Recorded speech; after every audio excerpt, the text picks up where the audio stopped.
श्रीगणेशाय नमः। अथ श्रीगणेशपञ्चचामरस्तोत्रम्।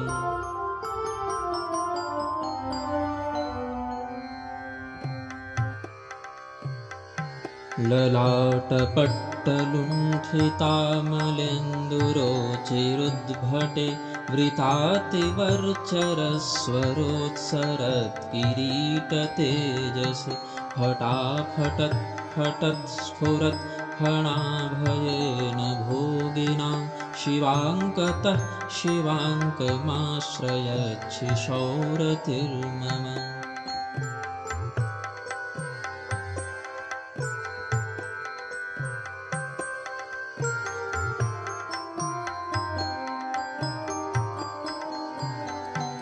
अदभ्रविभ्रमभ्रमद्भुजाभुजङ्गफुत्कृतिर्निजाङ्कमानिनीशतो निशम्य नन्दिनः पितुः त्रसत्सुसङ्कुचन्तमम्बिकाकुचान्तरं यथा विशन्तमद्य बालचन्द्रभालबालकं भजे।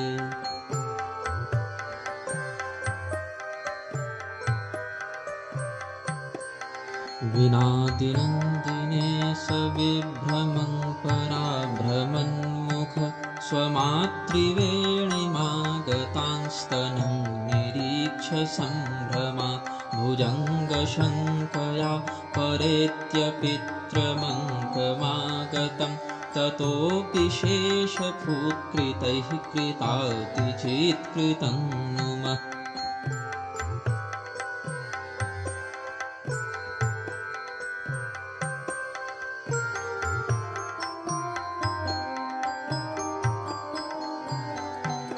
विजृम्भमाणनं विघोरघोणघुर्घुरध्वनिप्रहासभासिताशमम्बिकासमृद्धिवर्धिनम् उदित्वरप्रसृत्वरक्षरत्तरप्रभाभर प्रभातभानुभास्वरं भवस्वसम्भवं भजे।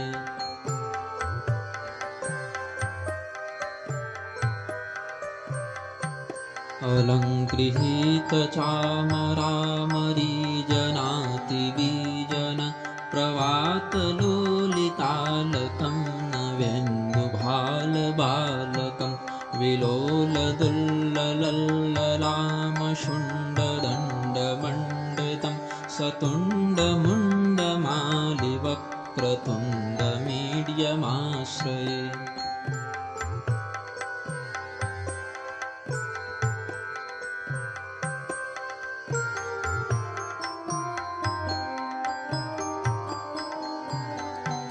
प्रफुल्लमौलिमाल्यमल्लिकामरन्दलेलिहा मिलन्निलिन्दमण्डलीच्छलेन यंस्तवीत्यलं त्रयी समस्तवर्णमालिका शरीरिणीवतं सुतं महेशितुर्मतङ्गजाननं भजाम्यहम्।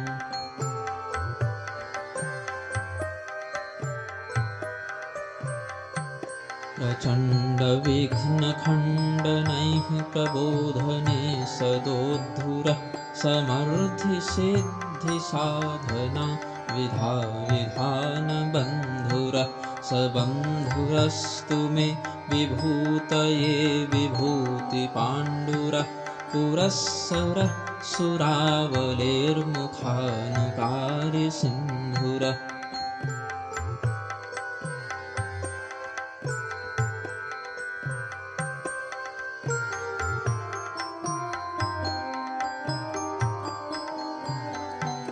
करालशैलबालिकालकान्तकान्तचन्द्रमोजकान्तिसौधमाधयन् मनोनुराधयन् गुरो सुसाध्यसाधवन्धियां धनानि साधयन्नयन्न शेषलेखनायको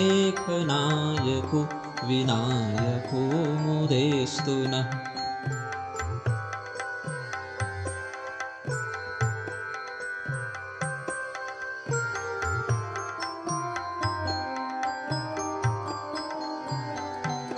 रसाङ्गयुम्नवेन्दुवत्सरे शुभे गणेषु तु स्थितौ गणेशपञ्चचामरं व्यधातुमापतिः पतिः कविव्रजस्य यः पठेत् प्रतिप्रभातकं स पूर्णकामनो भवेद्विभावननप्रसादभाग्विभावननप्रसादभाग्।